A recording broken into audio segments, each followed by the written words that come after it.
Yo le voy a invitar ahora a que abra su Biblia en Filipenses capítulo 1, versículos 1 al 2. Filipenses capítulo 1, versículos 1 al 2. Nosotros vamos a continuar en nuestra exposición de esta carta a los filipenses. Esta es la segunda predicación, luego que la semana pasada tuvimos una introducción. Hicimos una introducción y un poco del contenido del contexto histórico.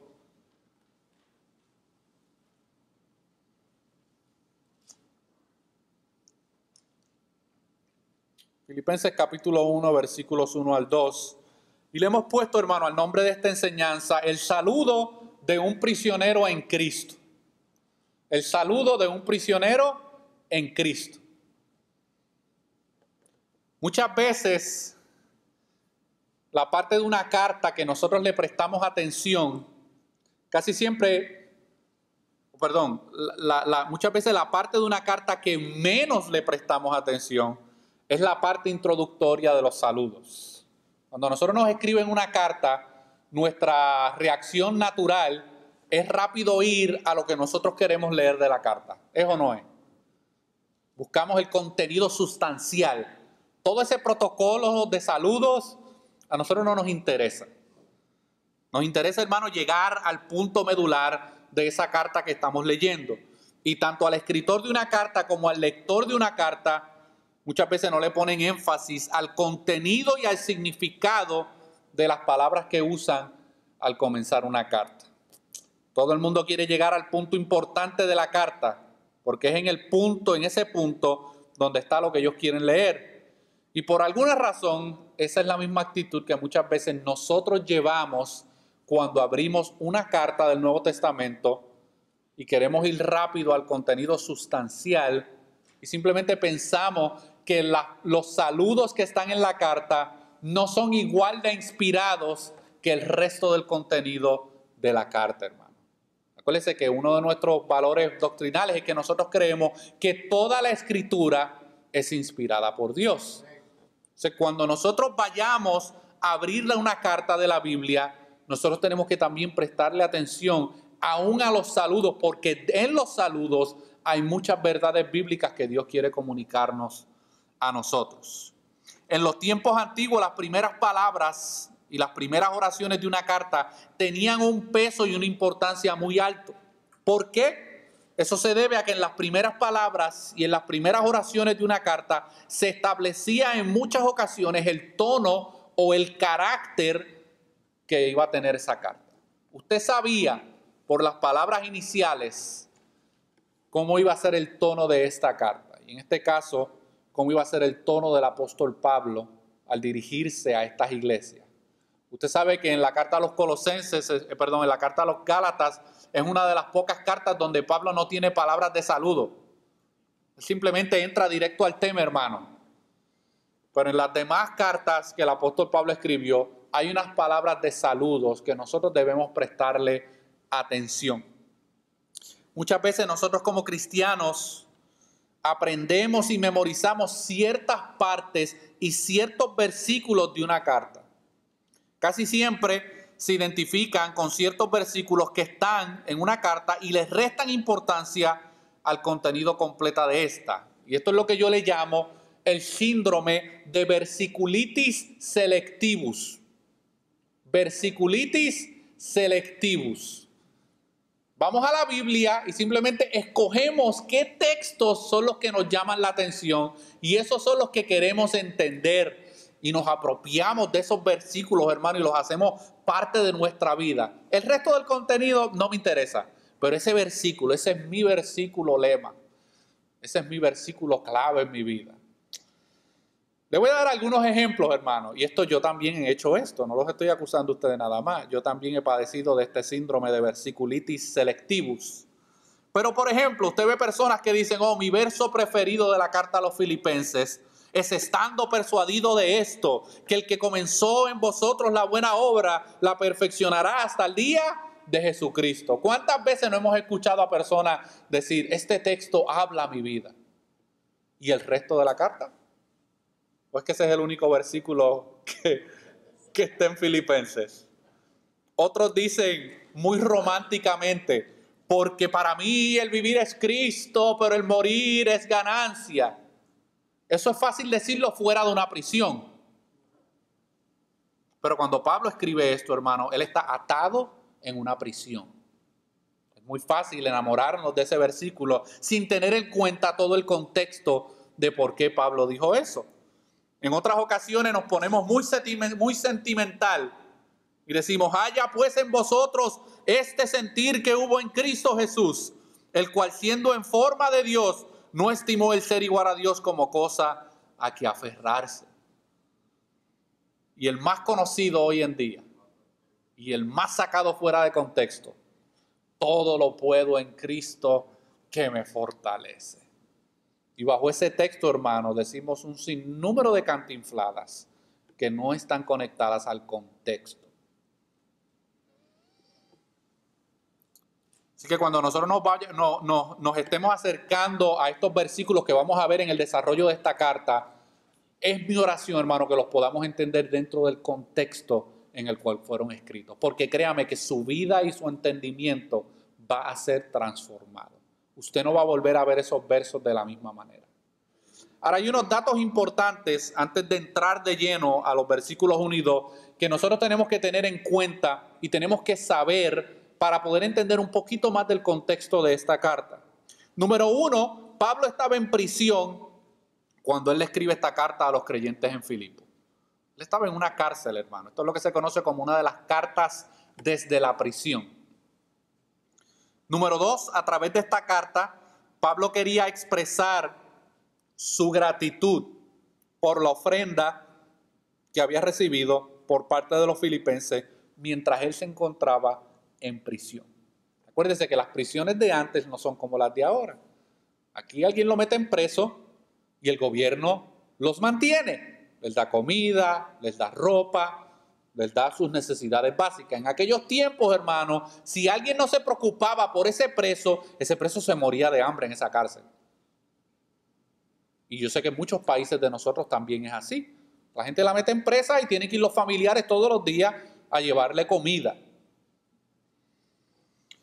Pablo también quería informarles acerca de las circunstancias de él en Roma, cómo estaba su asunto, porque él estaba preso en Roma.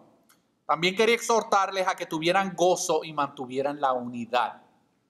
Y por último, quería advertirles acerca de los falsos maestros. En todas las cartas de Pablo, hermano, siempre hay un falso maestro por ahí escondido. Siempre está, hermano, en algún momento dado, siempre Pablo tiene que estar luchando con los falsos maestros y las falsas enseñanzas. Así que dentro de ese contexto, hermano, que nosotros queremos en esta mañana hacer una exposición y vamos a ver el corazón de un hombre que a pesar de sus circunstancias, él tenía una enorme carga y preocupación por los creyentes y por las iglesias que Dios le permitió plantar. Y yo he dividido este bosquejo en 3 palabras o en 3 puntos. Siervos, santos y saludos. Siervos, santos y saludos. Y ahora sí quiero que me acompañen a Filipenses 1, versículos 1 al 2 y vamos a dar lectura del pasaje completo y luego vamos a entrar en la exposición. Dice Filipenses capítulo 1, versículos 1 al 2.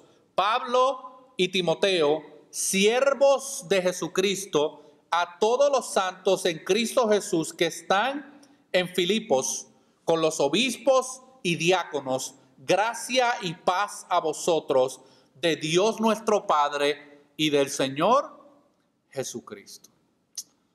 Primer punto, hermanos, siervos. Si nosotros vemos en esta carta, Pablo comienza de una manera distinta a como había comenzado a saludar en otras cartas anteriores. Y la razón por la cual él empieza de una manera distinta es que en otras cartas casi siempre Pablo comenzaba con unas palabras: Pablo, apóstol de Jesucristo. Pero en esta carta específicamente, él no comienza introduciéndose a sí mismo como un apóstol. ¿Por qué? Porque a diferencia de las otras iglesias, hermano, en esta iglesia en Filipos, nadie cuestionaba el apostolado del apóstol Pablo. Los judaizantes no estaban cuestionando el apostolado de Pablo y los creyentes tampoco en la iglesia estaban cuestionando el apostolado de Pablo. Acuérdense que vimos la semana pasada que Pablo fue el que, por la gracia y la misericordia de Dios, predicó el evangelio en este lugar y Dios le abrió puertas para que se estableciera la primera iglesia. Así que en Filipenses no había un problema de apostolado. Pablo no necesitaba defenderse como lo hizo en otras ocasiones, especialmente en Primera de Corintios. Él tuvo que dedicar un capítulo completo para defender su apostolado, hermano, y mostrar todas las evidencias que lo cualificaban a él como un apóstol de Jesucristo. Pablo, hermano, entendía que su llamado apostólico era un oficio dado por Dios para el establecimiento de los fundamentos de la iglesia, pero que por encima de esto, él reconocía que él era simplemente un siervo de Jesucristo. Por eso es que comienza ahí en el versículo 1, dice, Pablo y Timoteo, siervos de Jesucristo. Y miren cómo Pablo entendía este aspecto de que él era un siervo de Jesucristo. Hoy en día, en nuestro contexto o en algunos círculos, esta palabra siervo ha tomado otro significado. Hoy en día el siervo de Dios es otra cosa, hermano. Es aquel que tumba a la gente, es aquel que hace que la gente vomite, es aquel que pone a la gente a correr, a brincar, polvo de oro, plumas negras cayendo del cielo, un sinnúmero de cosas. La gente dice, eso es tremendo, siervo de Dios. No toques al ungido. Eso no es lo que Pablo entiende, hermano, por lo que es un siervo de Jesucristo. Y miren lo que él dice en Filipenses 3, del 4 al 11, donde nosotros vamos a ver cómo Pablo se veía a sí mismo y cuáles eran las cosas que eran importantes para él. Ahí en Filipenses 3, versículos 4 al 11.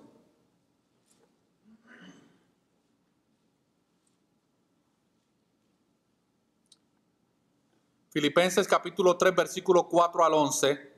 Aquí va Pablo a utilizar y a demostrar un poco su resumen, su hoja de vida. ¿Okay? En el contexto que nosotros discutimos la semana pasada, nosotros dijimos que los filipenses eran parte de una colonia romana y que la gente se sentía muy orgullosa por la ciudadanía romana que tenía. Para ellos era muy importante eso. Y sin embargo, hermano, Pablo no tiene esa mentalidad ni se quiere enorgullecer por propios méritos o habilidades que él tuviera. Y miren lo que dice aquí en Filipenses 3 del 4 al 11. Aunque yo tengo también de qué confiar en la carne. Si alguno piensa que tiene de qué confiar en la carne, yo más. Circuncidado al 8º día, del linaje de Israel, de la tribu de Benjamín, hebreo de hebreos, en cuanto a la ley, fariseo, en cuanto a celo, perseguidor de la iglesia, en cuanto a la justicia que se basa en la ley, irreprochable. Pero cuantas cosas eran para mí ganancia, las he estimado como pérdida por amor de Cristo. Y ciertamente aún estimo todas las cosas como pérdida por la excelencia del conocimiento de Cristo Jesús, mi Señor. Por amor a Él lo he perdido todo, hermanos, y lo tengo por basura para ganar a Cristo y ser hallado en Él, no teniendo mi propia justicia que se basa en la ley, sino la que se adquiere por la fe en Cristo, la justicia que procede de Dios. Pablo derriba cualquier cosa que él pueda utilizar para que la gente lo considere como que, wow, eso sí que es un tremendo siervo de Jesucristo, porque mira toda su hoja de vida, mira todo su resumen, todos sus logros, todas aquellas cosas que él puede jactarse. Sin embargo, hermano, nosotros vemos en el corazón de Pablo que todas estas cosas él las estimaba como pérdida. Como pérdida. Pablo va un poquito más allá en Romanos capítulo 6, versículos 18 al 22. Y él va a identificar, hermano, lo que realmente son los creyentes en Cristo y cómo él se veía a sí mismo. Romanos capítulo 6, versículos 18 al 22. Y si usted está en Cristo, esto es lo que ha pasado en su vida. Y esta es la manera en que usted se debe ver a sí mismo.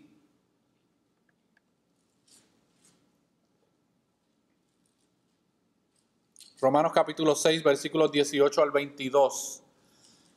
Y dice así la palabra del Señor: y libertados del pecado, vinisteis a ser siervos de la justicia. Antes éramos siervos ¿de qué? De la injusticia, hermano, del pecado. Y Pablo reconocía que él ahora era un siervo de la justicia.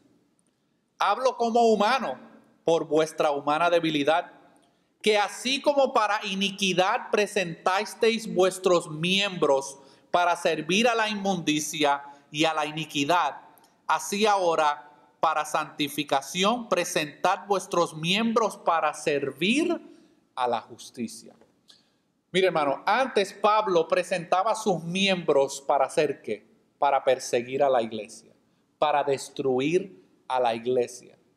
Sin embargo, hermano, luego que él fue libertado de esa esclavitud en la cual se encontraba y Dios le abrió los ojos, él ahora se ve a sí mismo como un siervo de Jesucristo. Y los mismos miembros, cuando está hablando de los miembros, está hablando de su boca, sus manos, sus ojos, esas mismas cosas que él utilizaba antes para destruir la obra de Dios y para pecar en contra de Dios, ahora, hermano, él reconoce que él las necesita usar y que las debe usar para la gloria de Dios, hermano, y para la justicia.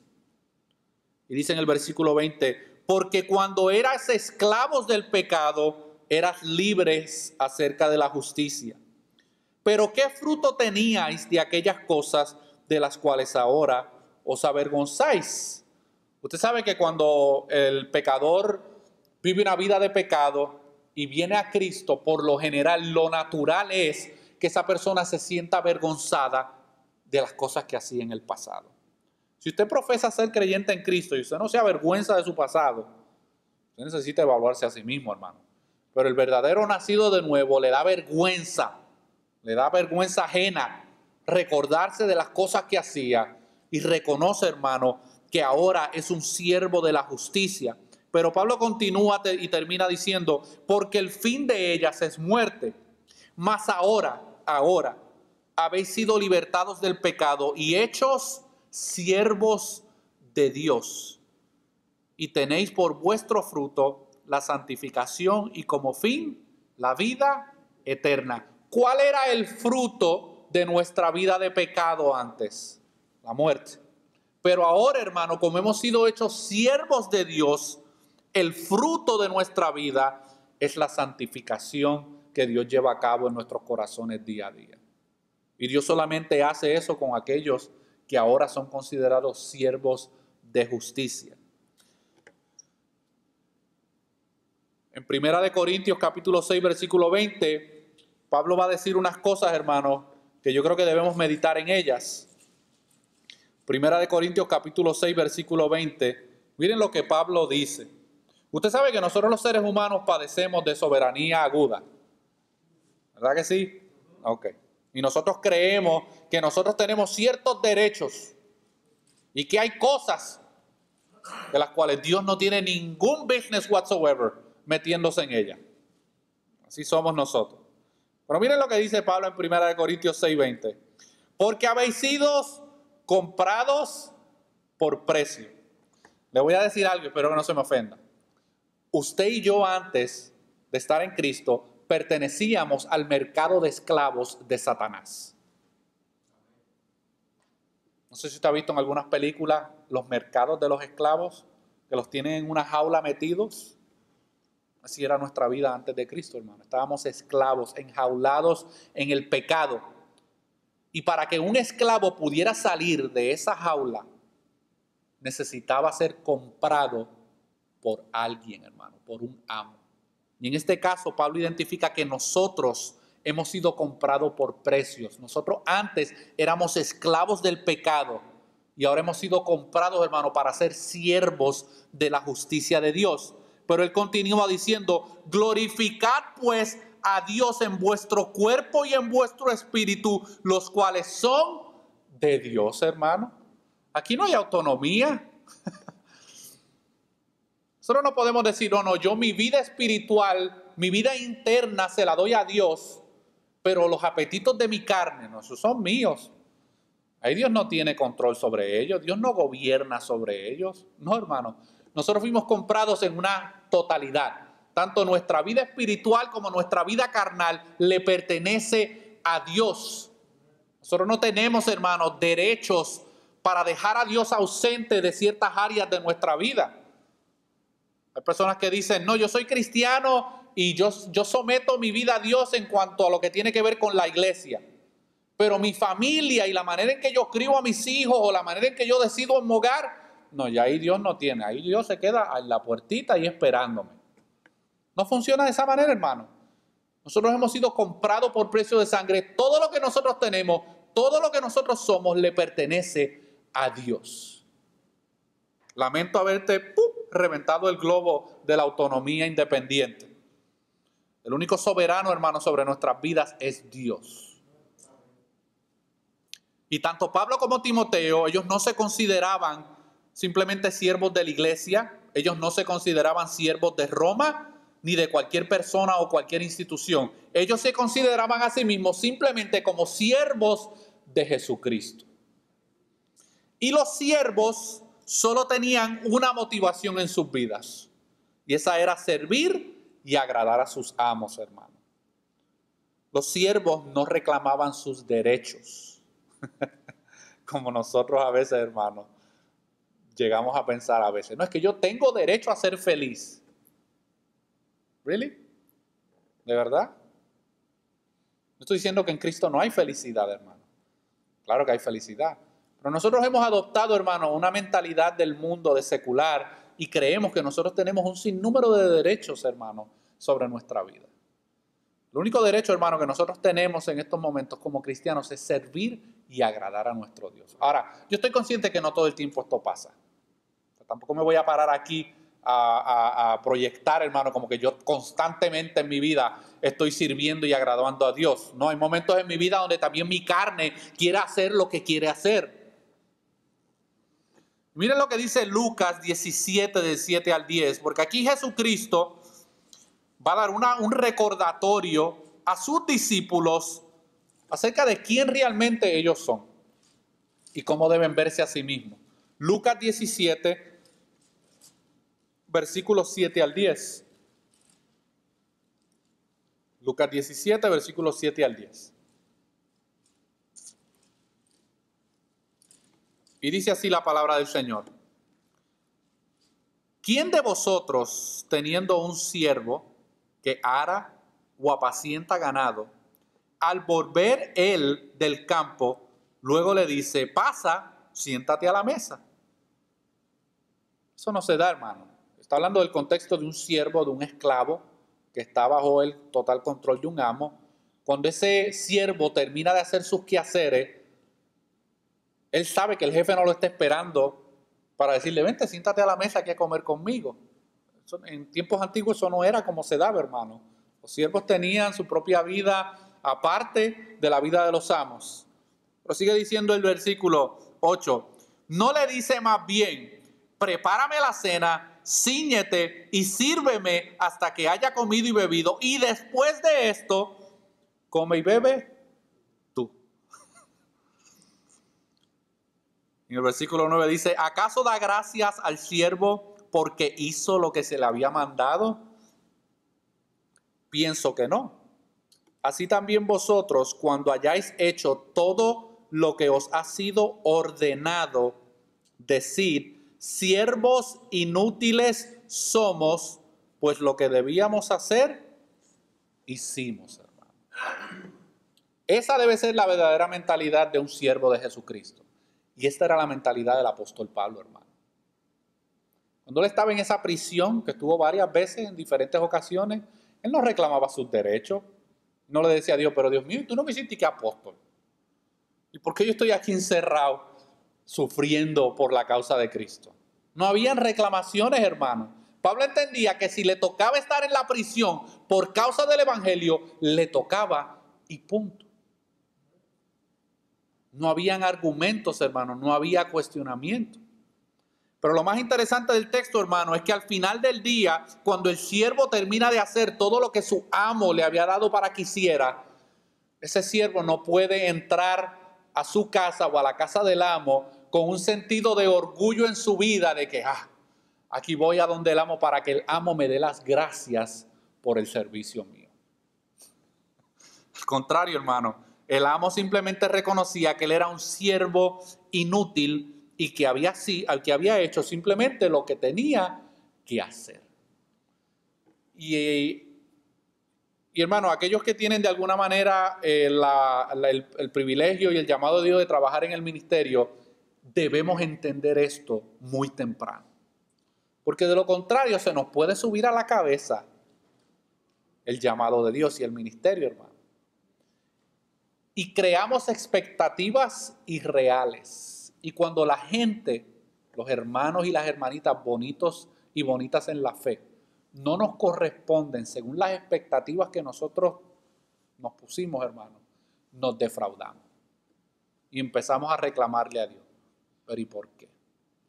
¿Pero y por qué tú me diste esta hermanita en la fe? No, hermano. Cuando nosotros hacemos nuestro trabajo, nosotros no podemos, hermano, simplemente poner expectativas más altas de lo que la Escritura ha establecido. Y a veces no te van a corresponder de la manera en que tú piensas que te deben corresponder. Pero al final del día, hermano, ¿sabes qué es lo único que podemos hacer? Señor, yo soy tu siervo, esto es lo que tú me diste para hacer, independientemente de la reacción o del apoyo o del no apoyo de aquellos que están a nuestro alrededor, hermano. Esto es bien interesante porque hoy en día cuando se presentan a la gente, especialmente en las conferencias que se hacen, a veces se peca, hermanos, un poco de orgullo. Porque cuando van a hacer las presentaciones, decir, sí, ahora está con nosotros el apóstol Pancho Pistolas y él tiene un doctorado en tal cosa y tiene una maestría en tal cosa y ha sido misionero por 35 años en tal país y ha viajado el universo entero y patatín, patatín, patatán. Y todo el mundo... Muy pocas las veces, hermano, que yo he escuchado que alguien diga, y ahora, hermano, tenemos, mire, a nuestro hermano el siervo inútil que nos va a compartir la palabra del Señor. Usted nunca va a ver eso, hermano, ¿verdad? Pero esa es la realidad. Esa es la realidad, hermano. Cuando nosotros hagamos nuestro trabajo en el Señor, nosotros tenemos que entender que somos siervos de Jesucristo, hermano. Y que nosotros simplemente estamos haciendo lo que Cristo nos ha mandado a hacer. Y Pablo entendía eso. El pastor Alexander MacLaren, un pastor escocés contemporáneo de Charles Spurgeon, dijo lo siguiente acerca de cuál es la verdadera posición del creyente en Cristo. Escuche bien porque estas son palabras, hermanos, que son como cuchillos que entran al corazón. Y dice, la posición real, entonces, para un creyente es simplemente ser un siervo de Jesucristo. Eso significa sumisión absoluta, obediencia incondicional en la parte del esclavo y en la parte del amo, dominio completo, el derecho a la vida y a la muerte, el derecho a disponer de todas las pertenencias, el derecho a proferir mandamientos sin ninguna explicación, el derecho a esperar que esos mandamientos se cumplan sin vacilar, rápida, estricta y totalmente. Estas cosas son inherentes a nuestra relación con Dios como siervos. Pero muchas veces esto no es realidad en nuestras vidas, hermano. Dios nos ha dado claramente su palabra revelada y nos ha dicho qué es lo que Él espera de nosotros. ¿Y nosotros qué hacemos? Bueno, yo considero, yo pienso, yo opino, hermano. Ahí nos convertimos en doctores en opiniología. Yo opino que yo creo que ese texto realmente no quiere decir eso. Es imposible que Dios me esté pidiendo tal cosa. Y nos convertimos, hermanos, en unos siervos o esclavos de Jesucristo que queremos condicionar las instrucciones que Cristo nos ha dejado. Yo quiero que entendamos en esta tarde, hermanos, que el honor más grande que podamos tener es ser considerados siervos de Jesucristo. Ese es el honor que usted y yo tenemos, hermanos. No hay honor más grande en este mundo, más grande que ser el presidente de una nación, más grande que ser el presidente de una república o de un país, es ser considerados y ser llamados siervos de Cristo, hermano. Miren, algunos de ustedes, y yo en lo particular, yo no tengo un doctorado, hermano, en estudios seculares o en estudios teológicos, hermano. Pero eso no define mi identidad en Cristo. Mi identidad en Cristo está basada en que Él me ha comprado y yo soy su siervo. Y que hay momentos donde yo voy a hacer cosas que mi carne no le gusta, pero si la voluntad de Dios, hermano, es perfecta y está revelada en su palabra, yo tengo, hermano, que como siervo de Jesucristo simplemente someterme y sujetarme a su voluntad. No hay nada más maravilloso, hermano, que ser siervos de nada más y nada menos que del Dios creador de todas las cosas, y que pongamos, hermano, como amo al mayor Salvador y al más grande Salvador que este universo jamás y nunca va a poder experimentar. Y Pablo entendía, hermano, a quién él le servía. Pablo entendía, hermano, que él era siervo del Dios creador de todas las cosas. Pero Pablo continúa ahí en su exposición de esos primeros versículos, y ahí llegamos al segundo punto, que es el de santos. Primero vimos que Pablo se considera como un siervo de Jesucristo, pero ahora él se va a dirigir a un grupo de personas. Y él se dirige a todos los santos en Cristo Jesús. Es bien importante esa palabra, la vamos a ver al final. En Cristo Jesús, que están en Filipos con los obispos y diáconos. Así que luego de que Pablo se presenta a sí mismo como siervo de Cristo, él ahora dirige su carta a los santos en Cristo que están en Filipos. ¿Y qué es un santo? Esto ya anteriormente habíamos hablado un poquito acerca de este aspecto, pero quiero que repasemos algunas cosas, hermanos. Un santo viene de la palabra griega agios, que significa o se refiere a alguien que es apartado o separado. Eso es lo que sucedió en el momento de nuestra salvación, hermanos. Dios nos compró del mercado de esclavos al cual nosotros pertenecíamos del pecado. Nos compró y nos separó, hermano. Nos puso aparte. Ya no éramos esclavos de Satanás, ahora somos siervos y esclavos de Jesucristo. Nos apartó, hermano, nos separó de la multitud de todos los demás esclavos. Pero en este caso en particular, los creyentes son apartados para Dios mismo, hermano. Para Dios mismo, mediten eso. Usted ha sido apartado y yo he sido apartado para Dios. En algunos círculos religiosos nosotros sabemos que muchas veces con frecuencia se piensa que los santos corresponden a una orden superior y especial de cristianos que llevaron a cabo ciertas obras extraordinarias y llevaron una vida sobresaliente. ¿Cuántos saben a lo que me refiero? ¿Ok? Exacto. John MacArthur, comentando acerca de esto, miren lo que él dice. En el sistema católico romano, los santos son personas reverenciadas que son canonizadas después de su muerte de manera oficial en virtud del cumplimiento de ciertos requisitos. No obstante, las escrituras establecen con claridad que todos los redimidos, ya sea bajo el antiguo pacto o el nuevo pacto, son santos apartados del pecado para Dios. Y hay un dato bien curioso, hermano. Cuando a una persona la Iglesia Católica los va a canonizar, nunca lo hace tan pronto se murió. Lo hacen un tiempo después, hermano. A veces hasta décadas después. ¿Por qué? Porque por lo general, cuando estas personas estaban aquí en la tierra, que eran pecadores igual que tú y yo, había gente que conocía sus trapitos sucios. Y sabían, hermano, que no eran tan santos como la iglesia los quiere presentar, ¿verdad? Y casi siempre la Iglesia Católica, cuando va a canonizar a alguien y lo va a declarar un santo, para que la gente le ore, le rece, le cuente las bolitas, le lleve ofrendas, esperan, hermano, unos 50, 60, hasta unos 70 años después para canonizarlo. ¿Por qué? Porque ellos quieren evitar la crítica que pueda venir por parte de aquellos que realmente conocían a esa persona que hoy quiere canonizar la iglesia. Ellos estaban esperando que todos los detractores a lo mejor ya se hayan muerto o no estén disponibles para ellos entonces poder presentar a este hombre o a esta mujer como una persona totalmente santa y totalmente perfecta, hermano.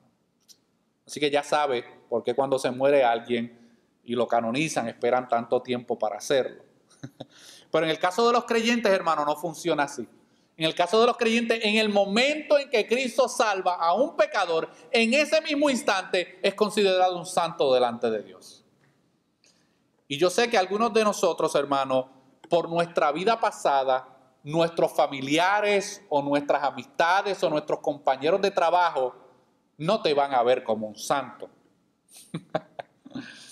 No te van a ver. Cuando tú le dices, mira, Cristo me salvó y ahora yo he sido justificado delante de Dios y soy considerado un santo delante de Dios, te van a mirar y te van a decir, ¿un qué? Se te van a reír en la cara si tú esto y lo otro. ¿Qué? Si tú eres un santo, olvídate, yo soy el arcángel Gabriel. Pero eso es, hermano, porque esa es la manera en que el mundo ve las cosas, ¿verdad? Pero en Cristo, si tú has sido redimido por Cristo, tú eres considerado un santo, hermano, o una santa delante de Dios. Nosotros podemos ver esto porque en las cartas que Pablo escribió, en muchas ocasiones, cuando él comienza sus cartas, él comienza dirigiéndose a las iglesias y a los creyentes como santos. Por ejemplo, no tiene que buscarlo, pero escuche. En 1 Corintios 1:2, Pablo se dirige a la iglesia en Corinto, hermano. La iglesia en Corinto. Si usted ha leído 1 Corintios, usted sabe que esto era una iglesia bien problemática, hermano.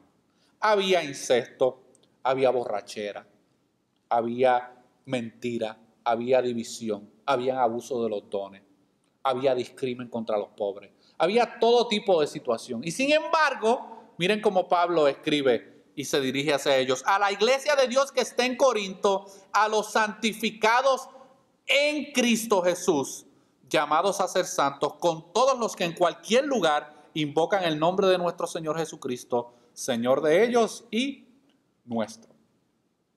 Esto tiene dos elementos, hermano. Está la santidad posicional y está la santidad progresiva. En la santidad posicional, eso sucede automáticamente en el momento en que somos salvos.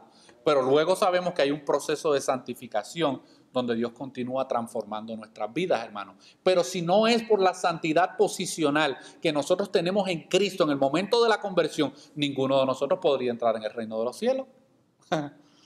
Ninguno de nosotros, hermano, porque es a través de Cristo y su santidad imputada a nosotros que nosotros podemos presentarnos delante de Dios, hermano, y Dios nos puede mirar como santos. Ahora, aquí en la tierra, nosotros los humanos nos vamos a seguir viendo como no tan santos y para eso necesitamos el proceso de la santificación. En Efesios 1:1 Pablo se dirige a los efesios y le dice, Pablo, apóstol de Jesucristo, por la voluntad de Dios, a los santos y fieles en Cristo Jesús que están en Éfeso. Y en Colosenses 1:2 dice, a los santos y fieles hermanos que están en Colosas. Pero yo quiero que usted se fije de algo, hermano, y es que siempre que Pablo habla de los creyentes como santos, él utiliza esa palabra, santos en Cristo Jesús. Eso es importante para nuestro entendimiento, que nosotros no somos santos por nuestro propio mérito, sino que somos santos, hermanos, porque estamos en Cristo Jesús. Solamente aquellos que han sido redimidos por Cristo pueden ser llamados no tan solamente hijos de Dios, sino también santos de Dios. Por eso es que esa expresión pública, cultural y folclórica que nosotros tenemos en nuestros países, cuando a veces un inconverso se dirige a otro, especialmente cuando se muere, dicen, ay, si esa mujer, ella era una santa. No, ninguna santa, hermano, una aborrecedora de Dios, una escarnecedora de Dios. Y yo no sé qué pasa hoy en día, hermano, pero parece que ni la Iglesia Católica cree en el infierno. ¿Usted ha ido a alguna misa donde hayan mandado a algún pecador al infierno? No, a todos los que se mueren los mandan para el cielo. Yo no he ido a ningún funeral, hermano, donde a alguien hayan dicho, bueno, pues ni modo, se nos fue. A todo el mundo, hermano, automáticamente lo declaran santo y justo y lo envían directamente al reino celestial. Pero en Cristo, hermano, nosotros no solamente somos llamados hijos de Dios, sino también somos considerados santos de Dios. Y gracias a Dios, hermano, que es Dios quien nos ve así. Porque si ustedes me ven a mí y dicen, hermano, Jorge nos cae bien, pero de que sea santo, negativo. Pues yo también lo miro a usted igual. Ustedes me caen bien, pero pues yo digo, bueno, de santo, de santa no tiene mucho. Pero eso es como yo veo. Pero no es como Dios nos ve, hermano. Y gracias a Dios, hermano, que Dios no es como nosotros. Así que siéntete tranquilo en el sentido de que tú eres considerado un santo y una santa delante de Dios. A lo mejor tu esposo y tu esposa no sienta o piense lo mismo, pero esa es la realidad espiritual, hermano. Ahora, es bien importante que nosotros entendamos que los creyentes no son considerados santos por sus propios méritos o porque sean justos en sí mismos, sino porque lo son en Cristo, hermano. Es Cristo quien nos da su justicia y su santidad y nos las imparte para que nosotros podamos ser considerados como santos. Esta palabra en es importante por lo siguiente. Hay un comentarista que escribió algo y dijo: un budista no alega que está en Buda, ni un musulmán declara que está en Mahoma. Un adepto de la ciencia cristiana no está en Mary Baker Eddy, que es la fundadora del movimiento de la ciencia cristiana. Ni un mormón está en Joseph Smith. Joseph Smith, que es el fundador del mormonismo. Estas personas pueden seguir fielmente las enseñanzas y el ejemplo de esos líderes religiosos, pero no están en ellos. Solamente los cristianos pueden decir que están en su Señor porque han sido hechos unos con Él, hermano. Ningún grupo religioso, hermano, puede hacer esta afirmación. Solamente los creyentes en Cristo pueden afirmar que están en Cristo, hermano. Eso es algo que debería, hermanos, revolucionar nuestra mente y nuestra manera de poder entender lo que Dios ha hecho en nuestras vidas. Y miren cómo Pablo lo describe en Efesios 2, del 4 al 6. Dice: pero Dios, que es rico en misericordia, por su gran amor con que nos amó, por su gran amor con que nos amó, aun estando nosotros muertos en pecados, nos dio vida juntamente con Cristo. Por gracia sois salvos, y juntamente con Él nos resucitó y asimismo nos hizo sentar en los lugares celestiales con Cristo Jesús, hermano. Es en Cristo que nosotros podemos recibir todos estos beneficios espirituales. Y Pablo culmina en Gálatas 2:20 diciendo lo siguiente: con Cristo estoy juntamente crucificado, con Cristo, hermano. Y ya no vivo yo, mas vive Cristo en mí. Y lo que ahora vivo en la carne, lo vivo en la fe del Hijo de Dios, el cual me amó y se entregó a sí mismo por mí, hermano. Eso es un misterio. Cómo Dios perfecto, santo y justo se entrega para morir por pecadores inútiles y aborrecedores de Dios como nosotros. Y que ahora, hermano, Cristo viva en nosotros por medio de su Espíritu Santo. Estas son las cosas, hermanos, por las cuales los cristianos deben estar interesados. Cuando estas cosas no son una realidad en nuestras vidas, nosotros nos preocupamos por las cosas materiales. Y hoy mucho de lo que se promueve o se le predica a la gente es lo que puedes recibir de Dios. A ver qué le puedes sacar a Dios. Como si Dios fuera un arbolito de Navidad que tú simplemente los amaqueas y se caen regalos del árbol. No, hermano, no hay mayor gozo para un cristiano el que nosotros, hermano, no solamente estemos en Cristo, sino que Cristo esté en nosotros. Y esto es bien interesante porque yo me puse a sacar cuenta de todas las veces que aparece la palabra en Jesucristo en las cartas de Pablo. Y esta frase en Jesucristo aparece 50 veces. La palabra en Cristo aparece 29 veces y la palabra en el Señor aparece 45 veces. O sea que Pablo, hermano, el pensamiento de Pablo estaba sumergido en la idea de que toda su vida estaba en Cristo. Y cuando él pasó por persecución, por adversidad, por cárcel, por todo lo que experimentó, ninguna de esas cosas, hermano, lo atribulaba porque él sabía dónde él estaba. Él estaba en Cristo y no hay lugar más seguro donde una persona puede estar. Estar en Jesucristo y ser aceptado por Dios de esta manera constituye para el creyente la suprema fuente de gozo. Esto debe producir gozo en nuestras vidas, hermano. Que a lo mejor personas que pensábamos que iban a estar con nosotros toda nuestra vida, hoy no están, pero que nosotros estamos en Cristo y que vamos a estar eternamente con Él. Y Pablo concluye esta parte del saludo indicando que estos pecadores que han sido salvados por gracia y misericordia de Dios y que ahora son considerados santos, hay algo bien interesante, hermano. Si me acompaña de nuevo ahí al versículo 1 y 2 de Filipenses, nosotros vamos a ver algo bien importante. Y es que dice el texto: Pablo y Timoteo, siervos de Jesucristo, a todos los santos en Cristo Jesús que están ¿dónde? En Filipos. Es que Dios no lo sacó de ahí. Dios lo dejó en Filipos, hermano. Dios no simplemente los convirtió en santos por medio de la regeneración y simplemente dijo, ahora me los llevo al cielo. No, los dejó ahí en la misma ciudad donde ellos estaban. Porque era ahí, hermano, donde se iba a poner a prueba realmente la obra de salvación que Dios había hecho en sus vidas. Y cómo esta iglesia de Filipenses iba a desarrollarse si Dios no dejaba a esos creyentes en el mismo lugar donde los salvó. Y eso es lo que pasa muchas veces en nuestra vida.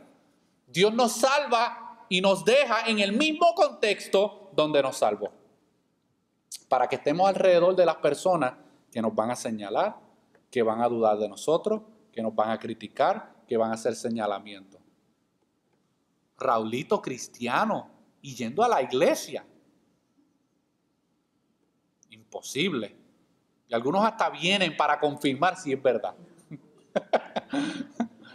Así es, hermano. Nunca les interesa venir a un servicio, pero ellos quieren ver si realmente esto es verdad, que Raulito dice que Dios lo salvó y que lo transformó. Así que Pablo, hermano, entiende que Cristo no solamente salvó a estos creyentes y los declara santos, sino que los dejó ahí mismo, para que ellos pudieran ahora ser instrumentos de Dios para impactar la comunidad en la cual ellos se encontraban. Y que, hermano, cuando Dios salva, muchas veces Él nos deja en el mismo lugar donde nos salvó, para nosotros ahora poder ser luz en medio de las tinieblas en las cuales vivimos. Esa es la verdadera prueba de la fe. Servir a Dios, hermano, donde nadie nos conoce, eso es un mamey, como dicen en Puerto Rico. Pero servir a Dios, hermano, con una esposa que no es creyente, o con un esposo que no es creyente, o con familiares que no son creyentes, con amistades del trabajo que conocen mi vida. Ahí es donde realmente, hermano, se pone a prueba la obra de salvación que Dios ha hecho.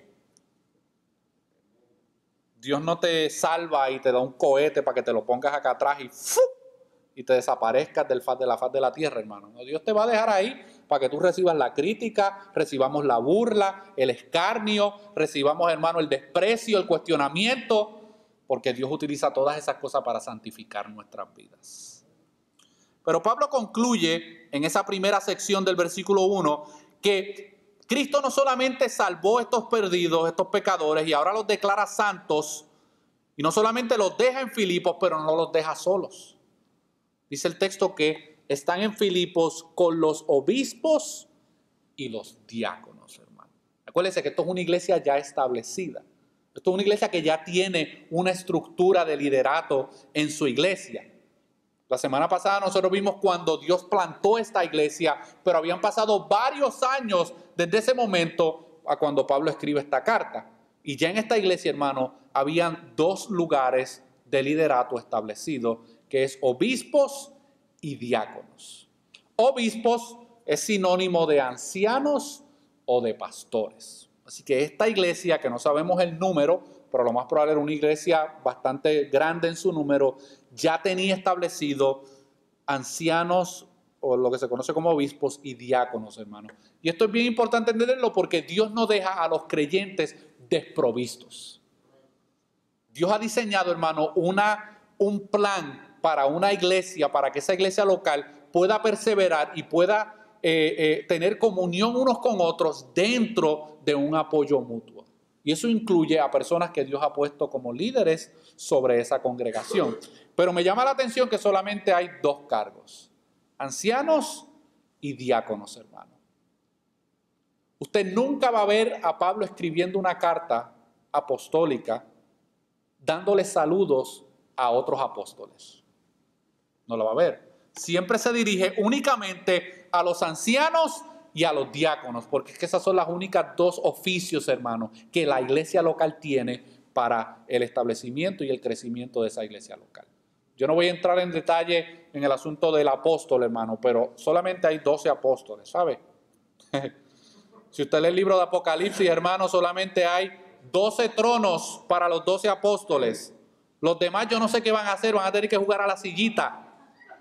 Porque hoy tenemos como 4,000 o 5,000 apóstoles por todo el mundo, hermano. Pero solamente Dios dejó para el fundamento y el crecimiento de una iglesia dos posiciones: ancianos y diáconos.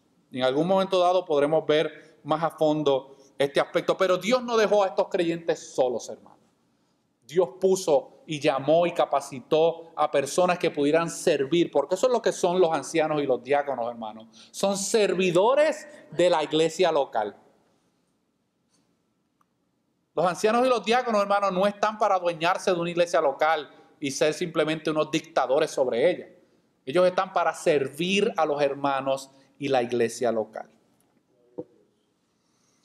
Así que Dios no deja solo a su iglesia, hermanos. Dios llama y capacita hombres y mujeres para que puedan trabajar en diferentes áreas en el ministerio. Y ya para completar, vamos al tercer punto, que es los saludos que Pablo le da a esta iglesia en Filipenses. Y Pablo concluye diciendo: gracia y paz a vosotros, de Dios nuestro Padre y del Señor Jesucristo. Y Pablo concluye con estas últimas palabras de saludo, y estas palabras demuestran varias cosas de suma importancia para nuestra fe cristiana. Y vemos que Pablo utiliza nuevamente esa misma expresión que él ha utilizado en otras cartas que él ha escrito, y él menciona las dos cosas que él desea para los creyentes: gracia y paz. Y gracia y paz, hermano, es el deseo de Pablo hacia ellos, pero luego él termina con la fuente de esos deseos, y esa fuente de esos deseos es Dios Padre y el Señor Jesucristo. Así que no solamente está el deseo de Pablo, sino que Pablo reconoce cuál es la fuente de ese deseo que él tiene para con estos creyentes. Michael Hodge, un teólogo, comenta acerca de esto y él dice lo siguiente: gracia es favor inmerecido. Eso es lo que tú y yo hemos recibido. Hemos recibido gracia de parte de Dios, y la gracia es un favor inmerecido. Y paz es el fruto de esa gracia recibida. Nosotros recibimos la salvación por gracia. ¿Y cuál es el fruto de esa gracia que hemos recibido? Que ahora tenemos paz para con Dios, hermano. Y eso era lo que Pablo deseaba para estos creyentes, que entendieran en todo momento que ellos han recibido gracia de parte de Dios y que Él desea que ellos sigan recibiendo gracia de parte de Dios, favor inmerecido de parte de Dios, y ese favor inmerecido de parte de Dios va a producir paz en sus vidas. Y Michael Hodge dice lo siguiente, dice: todo lo que estos creyentes habían recibido y todo lo que nosotros como creyentes hemos recibido ha sido por pura gracia. La salvación es por gracia. La elección es por gracia. La justificación es por gracia. La adopción es por gracia. La fe es por gracia. La capacidad para arrepentirnos es por gracia. Los dones y talentos que hemos recibido han sido dados por gracia. Cualquier servicio en la obra de Dios es por gracia. El amor de Dios es por gracia, hermano. Nosotros tenemos que crecer en nuestro entendimiento de estas cosas, hermano, entendiendo que todo lo que nosotros hemos recibido es por gracia de Dios. Miren, cuando a nuestro servicio viene un pecador no regenerado, Dios está manifestando gracia sobre su vida. Aunque se vaya de aquí ardiendo de coraje por lo que escuchó, pero Dios está manifestando gracia en esos momentos, porque le está permitiendo escuchar el mensaje del Evangelio. Esa es la manera, hermano, donde Dios manifiesta su gracia inmerecida, porque Dios no tiene por qué hacer eso. Dios simplemente lo puede abandonar, como ha hecho en muchas ocasiones, abandonarlo a su pecado. Esto es lo que tú quieres, eso es lo que vas a recibir. Pero Dios permite que pecadores no regenerados se sienten en medio nuestro y escuchen el mensaje del Evangelio por gracia de Dios. El fruto de toda esta gracia es que ahora estamos en paz con Dios y tenemos paz con Dios, hermano. Ya no somos enemigos de Dios. Una cosa es que usted tenga a su vecino de enemigo. Y otra cosa es que tú tengas a su jefe, un compañero de trabajo de enemigo. Otra cosa es que tú y yo éramos enemigos de Dios, hermano. No hay alguien más supremo en la creación que puede ser nuestro enemigo, o que podía ser nuestro enemigo. Pero ahora, hermano, por medio de Jesucristo, ahora nosotros estamos en Cristo y ahora somos considerados amigos de Dios. Por eso Jesucristo, creo que fue en San Juan capítulo 15, San Juan capítulo 16, dice: ya no os llamaré más a vosotros siervos, sino que os llamaré amigos.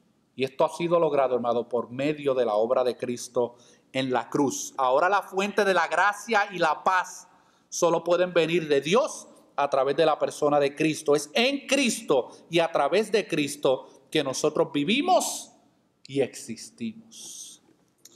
Y para concluir, estas cortas palabras de saludos de Pablo hacia los filipenses nos deben servir como fundamento para lo que vamos a ver en el resto de esta carta. Esta carta también es conocida como la carta del gozo en Cristo. Yo quiero que hagamos algo, hermano. Vamos a sumergirnos en lo que Dios nos quiere hablar a través de esta carta y de estas exposiciones. Y experimentemos, y ese es mi deseo y mi oración, que experimentemos un gozo inefable que solamente podemos encontrar en Cristo y a través de Cristo. Oremos. Oh Dios, tú has sido grande para con nuestras vidas, tú has sido misericordioso. Tú has derramado de tu gracia inmerecida sobre nuestras vidas, Señor. Hay tantas cosas que hemos recibido de ti. Hemos sido libertados de la esclavitud del pecado y ahora por tu gracia somos siervos de la justicia. Ayúdanos, Señor, a crecer en el entendimiento de estas verdades. Que podamos reconocer, Señor, que tú eres no solamente Salvador sobre nuestras vidas, sino que también eres Señor sobre nuestras vidas. Hoy muchos quieren a Cristo como Salvador, no lo quieren como Señor de sus vidas. Lamentablemente no se puede obtener una cosa sin la otra. Glorifícate en la vida de mis hermanos y mis hermanas aquí presentes, Señor. Que podamos seguir experimentando ese gozo de que ahora estamos en Cristo. Y que podamos, Señor, regocijarnos de la santidad que tú has imputado a nuestras vidas, de la justicia que tú has imputado a nuestras vidas por medio de Cristo. Que a pesar de las circunstancias que nos rodean, a pesar de los problemas y de las adversidades que tenemos a nuestro alrededor, que podamos estar seguros y gozosos de que estamos en Cristo y que no hay lugar más seguro donde podamos estar que en ti. Y que es en Cristo, Señor, donde podemos afirmar que no hay nada que nos podrá separar del amor en Cristo Jesús.